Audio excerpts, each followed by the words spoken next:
अमरावतीकरांना माझा खूप खूप नमस्कार, धन्यवाद।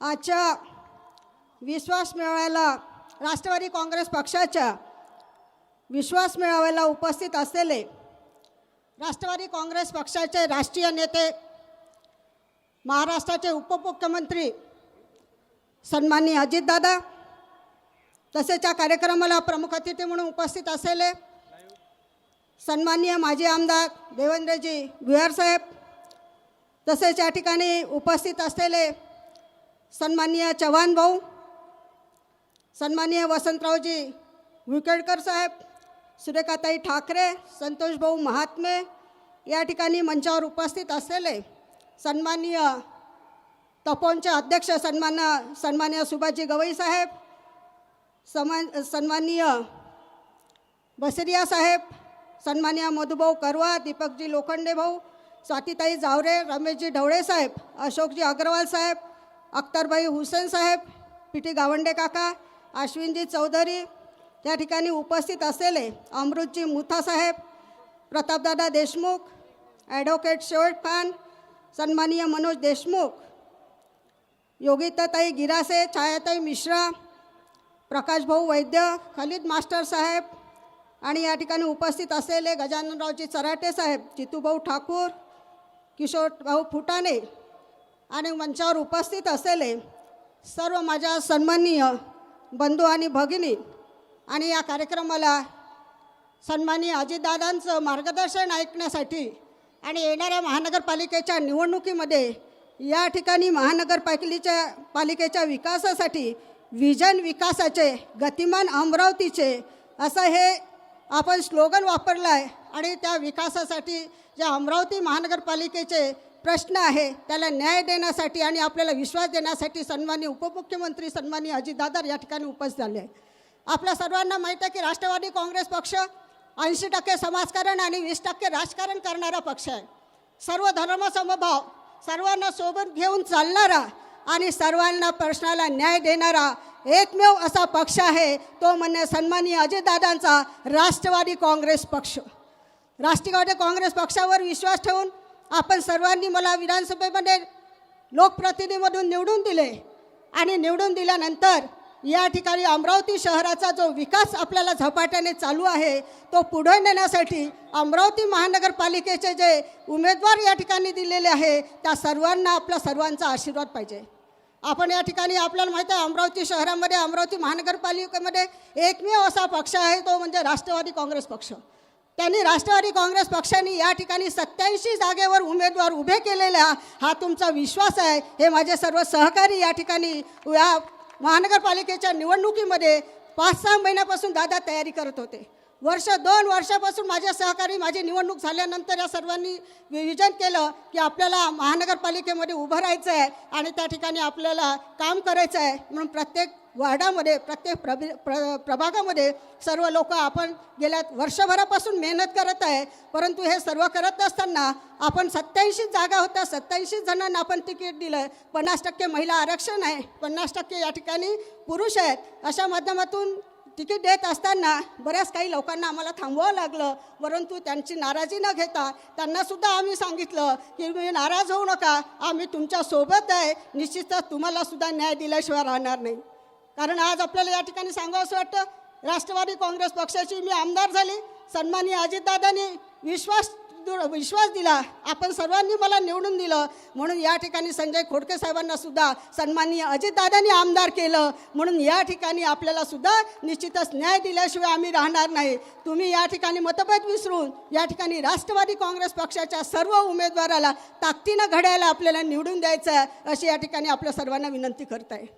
या ठिकाणी खऱ्या अर्थानं मला सांगत असताना महत्त्वाचं आहे की या ठिकाणी 2019 पासून अमरावती विधानसभा मतदारसंघाचे काम करत असताना 2 वर्ष कोरोनामध्ये गेले, 2 वर्षानंतर खऱ्या अर्थाने 21-22 कामाला सुरुवात झाली, आणि हे सर्व काम करत असताना या ठिकाणी विकास करत असताना सगळ्यात महत्त्वाचा महानगरपालिकेमध्ये त्या ठिकाणी नगरपालिकेमध्ये नगरसेवक नव्हते, शासनाच्या माध्यमातून या ठिकाणी सत्ता चालवली जात होती, परंतु त्या ठिकाणी सगळ्यात महत्त्वाचा प्रश्न उभा झाला होता 21-22 आमचा घर टॅक्स वाढला होता।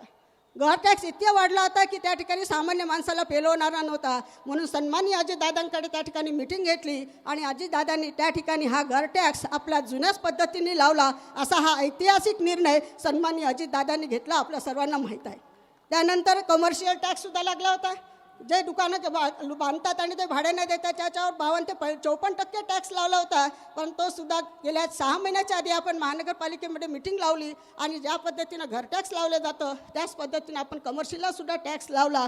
म्हणजे हा ऐतिहासिक निर्णय आपल्या अमरावती शहरामध्ये झाला, तो सन्माननीय अजितदादामुळे झाला, हे या ठिकाणी मी आपल्याला सांगू इच्छिते.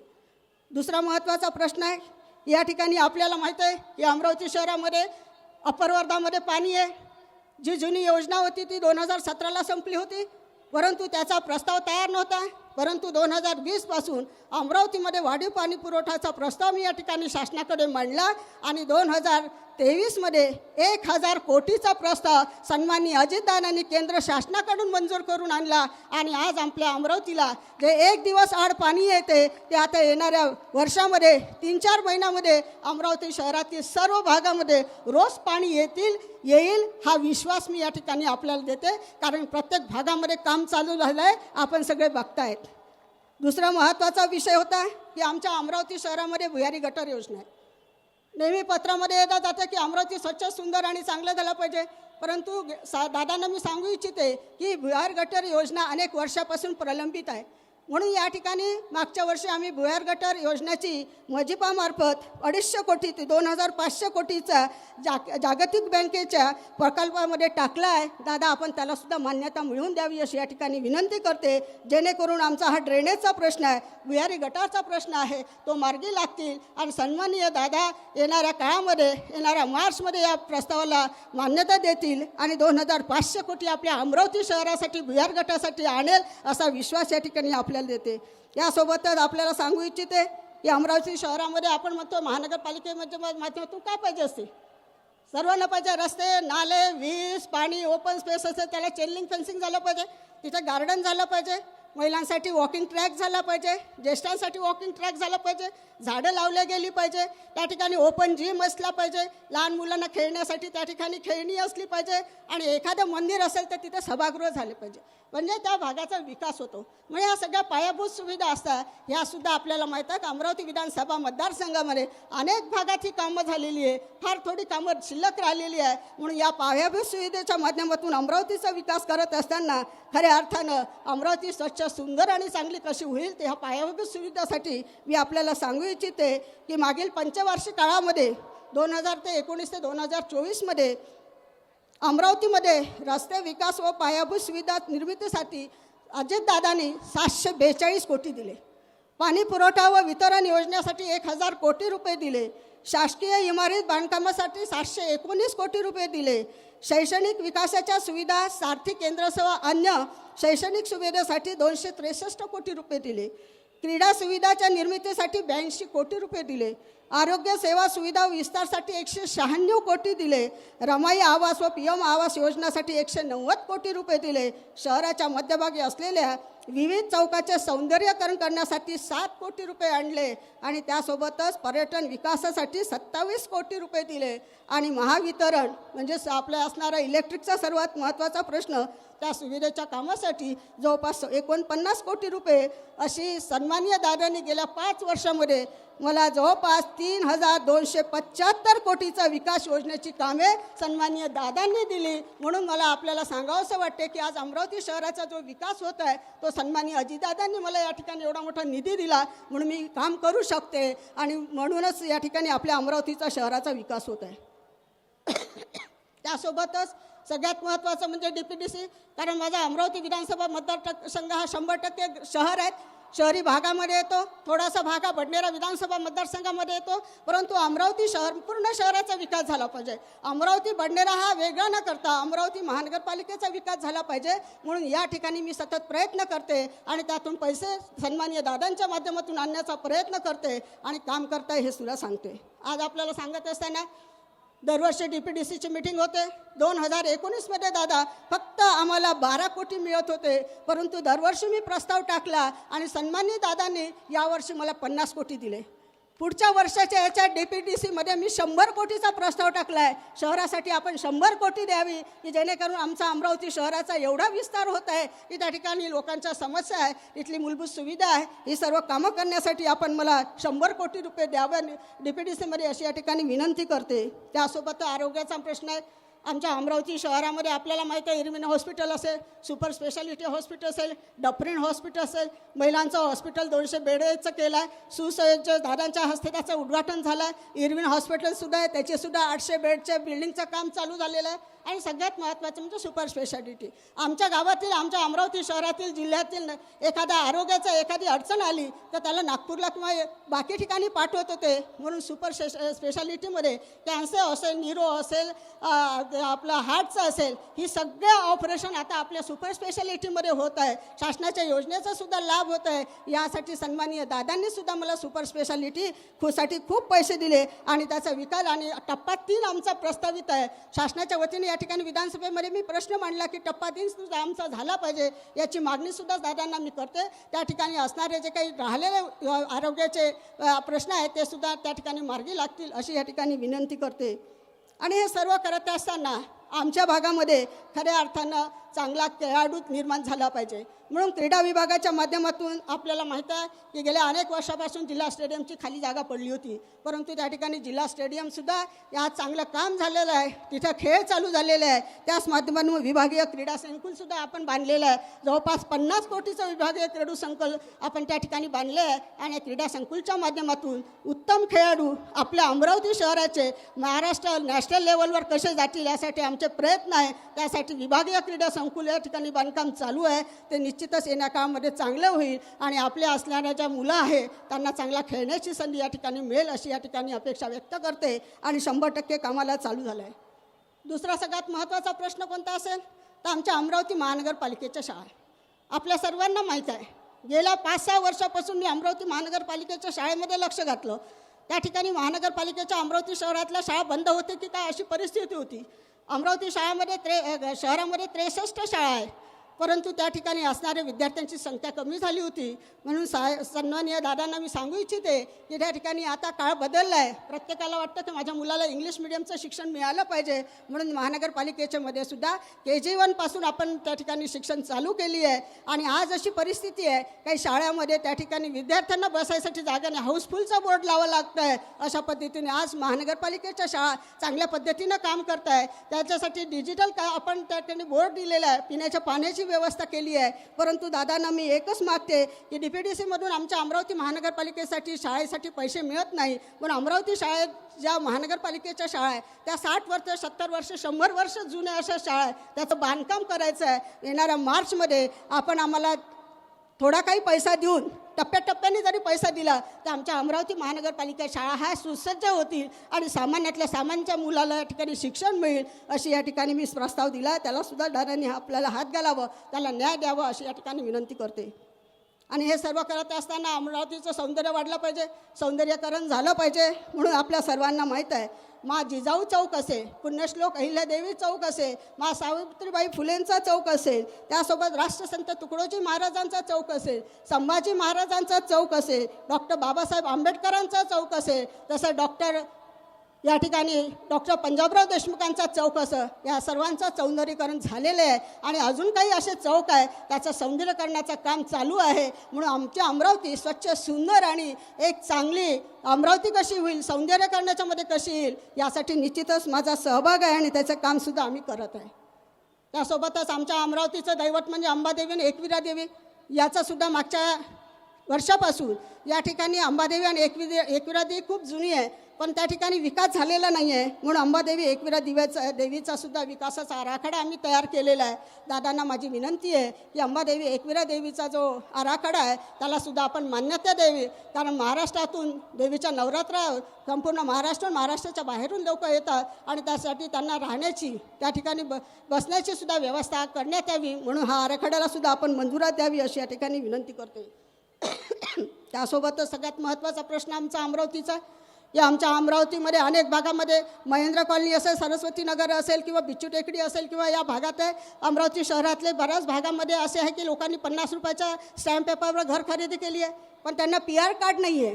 त्या PR कार्ड नसल्यामुळे त्यांना घर बांधता येत नाही आहे, त्यांच्या मुलांच्या शिक्षणासाठी पैसे मिळत नाही आहे, त्यांना कर्ज पाहिजे असतं तर बँक कर्ज देत नाही. म्हणून याच्यासाठी अनेक वेळा मिटिंग घेतली आणि काही भागामध्ये आता PR कार्डचं काम चालू झालेलं आहे. महाराष्ट्र शासनाने सुद्धा निर्णय घेतला आहे, ज्याचं घर आज आहे, ज्याच्या नावावर आहे, ज्याच्याकडे ते खरेदी आहे 50 रुपयाची, त्याला सुद्धा 100% PR कार्ड मिळाल्याशिवाय राहणार नाही. हे वचन मी आपल्याला देते. कारण तुमचं हक्काचं घर तुम्हाला भेटलं पाहिजे. ज्या ठिकाणी भूखंड आहे, भूखंडाचा सुद्धा महत्त्वाचा प्रश्न आहे की अनेक वर्षापासून तिथे लोक राहतात, 100 रुपयाच्या स्टॅम्प पेपरवर घर घेतलं आहे. तर भूखंडासाठी सुद्धा तुमच्या नावानं PR कार्ड मिळण्यासाठी आम्ही निश्चितच प्रयत्न करू आणि तुम्हाला घर दिल्याशिवाय तुमच्या नावानं आम्ही संस्था बसणार नाही, असं सुद्धा वचन या ठिकाणी मी आपल्याला देते.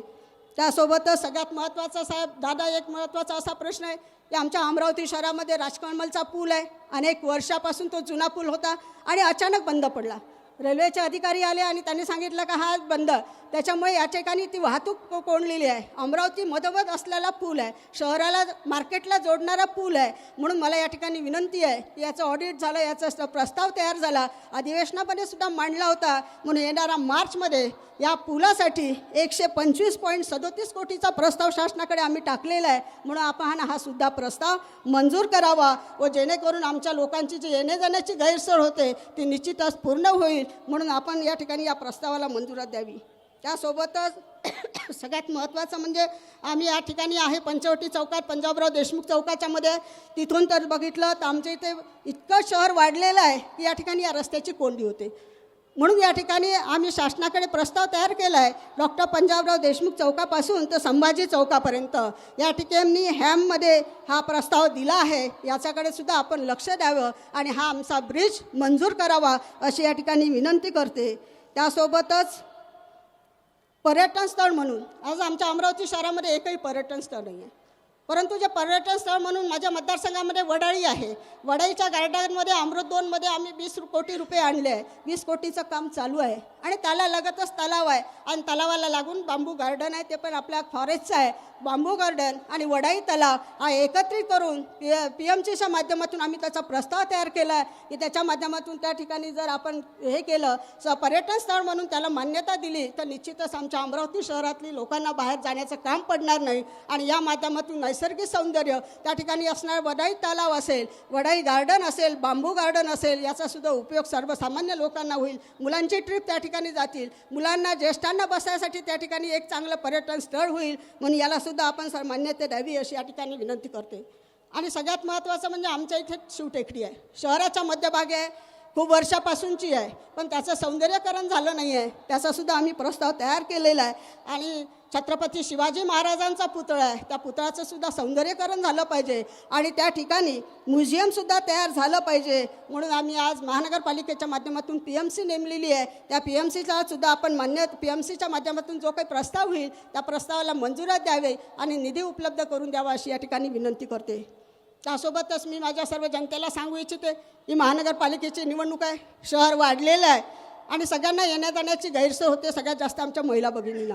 म्हणून मी या ठिकाणी आपल्याला शब्द देते, सन्माननीय दादांच्या माध्यमातून आपल्या अमरावती महानगरपालिका क्षेत्रामध्ये बस सेवा चालू करणार म्हणजे करणार, जेणेकरून सामान्य लोकांना या ठिकाणी येण्याचा प्रश्न निर्माण होणार नाही आणि बसच्या माध्यमातून सोयी या ठिकाणी होतील असं या ठिकाणी आपल्याला विश्वास देते. त्यासोबतच सगळ्यात महत्त्वाचा विषय असा आहे, सन्माननीय दादांचं मी मनापासून खूप खूप अभिनंदन मानते की आपल्या इंजिनिअरिंग कॉलेज आहे आणि त्या इंजिनिअरिंग कॉलेजमध्ये CIITचा केंद्र उभारण्यासाठी सन्माननीय दादांनी 200 कोटी रुपये दिले.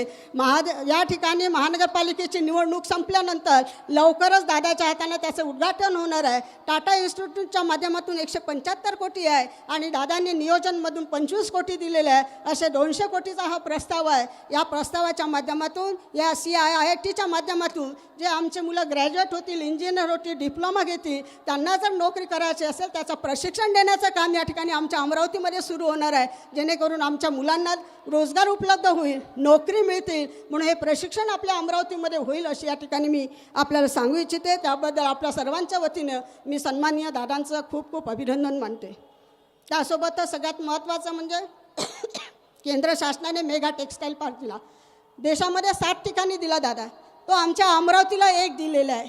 पण आमच्या अमरावती त्या मेगा टेक्स्टाईल पार्कचा जर झाला तर निश्चितच या ठिकाणी वस्त्रोद्योगचे उद्योग येतील, आमचे जे युवक आहे युवती आहे यांना रोजगार उपलब्ध होतील. म्हणून या ठिकाणी PMC नेमण्याचा आम्ही प्रस्ताव मांडला होता, त्याला आपण मान्यता दिली आहे. आणि या PMCच्या माध्यमातून निश्चितच चांगले उद्योग अमरावतीसाठी कसे येईल यासाठी आपण याच्यासाठी मिटिंग बोलवू आणि त्यातून त्या PMCच्या माध्यमातून आपल्या माध्यमातून ते उद्योग येण्यासाठी ज्या पायाभूत सुविधा पाहिजे, कारण आमचं अमरावती शहर खूप मागासलेलं आहे आणि अमरावती विभागात मागासला असल्यामुळे रोजगाराच्या संधी कुठेच नाही आहे. मग एवढा मोठा वस्त्रोद्योगचा ज्या मेगा टेक्स्टाईल पार्क आला आहे तर त्या पार्कसाठी उद्योग आले पाहिजे. म्हणून यासाठी आपण दादा आम्हाला मान्यता द्यावी आणि त्या ठिकाणी आपण चांगले उद्योग कसे उद्योग कसे येतील, आमच्या युवक युवतींच्या हाताला कसं काम मिळेल यासाठी निश्चितच प्रयत्न केला जाईल एवढा विश्वास या ठिकाणी देते. आणि दादांनासुद्धा विनंती करते की चांगले उद्योग आमच्या अमरावतीमध्ये येतील. एअरपोर्ट आला आहे, रेल्वे स्टेशन आहे, परंतु या ठिकाणी उद्योग नाही. उद्योग आले तर निश्चितच या ठिकाणी रोजगार उपलब्ध होईल अशी या ठिकाणी विनंती करते. त्यासोबतच अमरावतीच्या रेमंडचा प्रकल्प चालू आहे दादा. अनेक वर्षापासून अनेक मोठी जागा घेतलेली आहे, परंतु त्या ठिकाणी एकच पार्ट चालू आहे, परंतु त्या 4 शिफ्टमध्ये चालायला पाहिजे. तो एकच शिफ्टमध्ये चालू आहे, म्हणून तो 4 शिफ्टमध्ये कसा चालेल यासाठी दादा आपण या ठिकाणी मिटिंग बोलवावी, म्हणजे आमच्या युवतींच्या हाताला निश्चितच काम मिळेल अशी या ठिकाणी विनंती करते. आपण पेपरमध्ये वाचता की अमरावतीला IIT पार्क आला पाहिजे, IIT पार्क आला पाहिजे, परंतु IIT पार्क अमरावतीला येणं शक्य नाही. परंतु मला या ठिकाणी IIT कंपनी येण्यासाठी शासनाने पुढाकार घ्यावा. दादा आपण पुढाकार घ्यावा आणि त्या ठिकाणी मी आपल्याला सांगू इच्छिते की इंजिनिअरिंग कॉलेजची जागा खूप मोठी आहे. आता त्या जागेचा इंजिनिअरिंग कॉलेजला कुठे उपयोग नाही आहे, त्याची जागा खूप मोठी असल्यामुळे त्या जागेवर आपण वर्क फ्रॉम होम 2019 पासून मी मांडत आहे की अमरावती शहरातील आमच्या मुलामुलींना नोकरी मिळाली पाहिजे, IIT पार्क या ठिकाणी आले पाहिजे, म्हणून वर्क फ्रॉमची या ठिकाणी सुविधा उपलब्ध झाली पाहिजे. म्हणून त्यासाठी दादा माझी आपल्याला सर्व विनंती आहे. एक वेळा आपण सुद्धा जाहीर केलं होतं विधानसभेच्यामध्ये की या ठिकाणी वर्क फ्रॉम होमचं आम्ही देऊ, परंतु त्याला अजून काही सुरुवात झाली नाही आहे. म्हणून वर्क फ्रॉम टाऊनसाठी आपण इंजिनिअरिंग कॉलेजची जागा घेऊन त्या ठिकाणी शासनाच्या वतीनं 400 ते 500 कोटी उभे करून 400 ते 500 कोटी रुपये देऊन त्या ठिकाणी पायाभूत सुविधा देऊन बिल्डिंग देऊन जर दिलं तर आमच्या इथल्या युवकांच्या हाताला काम मिळेल आणि आमच्या अमरावतीचं कॅपिटलसुद्धा वाढेल अशी या ठिकाणी विनंती करते. आज मला खऱ्या अर्थानं सांगावंसं वाटतं की अमरावती महानगरपालिकेची निवडणूक आहे. महानगरपालिकेच्या निवडणुकीमध्ये राष्ट्रवादी काँग्रेस पक्ष एकमेव पक्ष असा आहे की त्यांनी सर्व जागेवर उभ्या केले. आजही कुठल्याही पक्षाचा सर्व उमेदवार उभे नाही आहे, सगळी खिचडी आहे. पण आज एक नंबरचा असा पक्ष आहे राष्ट्रवादी का, कारण तुमचा सर्वांचा विश्वास आहे. तुम्ही सर्वांनी या ठिकाणी उमेदवार दिले आणि उभा करण्यासाठी तुम्ही ताकद दाखवली. आज या ठिकाणी 87 जागेवर या ठिकाणी आपले उमेदवार आहे. 85 राष्ट्रवादीचे आहे आणि एका ठिकाणी आपण युती केली आहे उभाटासोबत, परंतु 85 उमेदवार हे राष्ट्रवादी काँग्रेस पक्षाचे आहे. 87 उमेदवार ताकदीनं काम करत आहे, सगळेजण फिरत आहे, आपापल्या पर्यंत मेहनत करत आहे आणि घड्याळाला मत मागत आहे. बरोबर आहे की नाही? तर सगळ्यांनी घड्याळाला मत मागत आहे. या ठिकाणी परिस्थिती चांगली आहे, परंतु या ठिकाणी आपण महायुतीचं सरकार आहे. परंतु या ठिकाणी दादाला मी एवढंच सांगू इच्छिते की या ठिकाणी विषारी भाषा करून जो काही पक्ष आहे तो या ठिकाणी वातावरण बिघडवायचं काम करत आहे. सर्व धर्म समभाव सर्व लोक आम्ही एकत्रित राहत आहे, पण या ठिकाणी काही लोक आपले खासदार असेल ते सुद्धा बोलत आहे, माझे खासदार असेल त्यासुद्धा बोलतात आणि या ठिकाणी 2 समाजामध्ये तेढ निर्माणचं काम करत आहे. दादा आपल्याला लक्ष घालावं लागेल, आमची अमरावती शांत ठेवावं लागेल आणि या शांत ठेवासाठी आपण तसे दादा निर्देश द्याल अशी या ठिकाणी विनंती करते. कारण आमच्या अमरावतीचं वातावरण शांत आहे, सगळे लोक एकमेकाच्या चांगल्या आणि भावनेने राहतात, पण या ठिकाणी विषारी टीका झाल्यानंतर हिंदू मुस्लिम वाद निर्माण करून या ठिकाणी अमरावती शहराचं वातावरण बिघडायचा प्रयत्न करत आहे. म्हणून दादा आपण लक्ष घातलं पाहिजे आणि अधिकाऱ्यांना सांगितलं पाहिजे की त्या ठिकाणी असा वाद जिथे होईल तिथे ॲक्शन झाली पाहिजे, म्हणजे आमच्या अमरावतीचं वातावरण शांत राहील. अमरावतीची निवडणूक ही महानगरपालिकेनं चांगल्या पद्धतीनं पार केल्या जाईल आणि निश्चितच या ठिकाणी दादांना मी आपल्या सर्वांच्या वतीने विश्वास देऊ. तिथे सगळे उमेदवार तुमच्यासमोर आहे, इकडे पुरुष आहेत तिकडे महिला आहेत. सगळे उमेदवार सक्षम आहे, सगळे सुशिक्षित आहे, सगळे शिकलेले आहे आणि सगळे उमेदवाराचा आपण प्रचार करत आहे. मी दादाला तुमच्या सर्वांच्या वतीने शब्द देऊ इच्छिते की या ठिकाणी अमरावती महानगरपालिकेचा महापौर हा राष्ट्रवादीचा झाल्याशिवाय राहणार नाही आणि तो होणारच. तुमच्या सर्वांच्या वतीने हा विश्वास दादांना देते आणि आपण सर्वांनी या ठिकाणी येणाऱ्या 15 तारखेला घड्याळ चिन्हाचं बटन दाबू त्या ठिकाणी सर्वांना आशीर्वाद द्यावा. फक्त घड्याळ आपल्याला किती मतदान करायचं आहे? 4. फक्त एका ठिकाणी 3 आहे म्हणून 4ही घड्याळाचे बटन दाबायचे.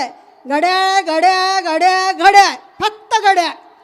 म्हणून मला सगळ्यांना विनंती करायची आहे की येणाऱ्या 15 तारखेला आपण सर्वांनी आपल्या आजूबाजूच्या सर्व लोकांना सोबत घेऊन या ठिकाणी घड्याळ चिन्हाचं बटन दाबून जास्तीत जास्त मतांना त्यांना निवडून द्या. अमरावतीचा विकास झाल्याशिवाय राहणार नाही. तुमचे प्रश्न हे आमचे प्रश्न नाही. तुमचे प्रश्न सोडवण्यासाठी सन्माननीय खोडके साहेब आणि मी आणि राष्ट्रवादी काँग्रेस पक्ष तुमच्या सोबत राहू एवढा विश्वास देते आणि माझे 2 शब्द संपवते. जय हिंद, जय महाराष्ट्र, जय राष्ट्रवादी.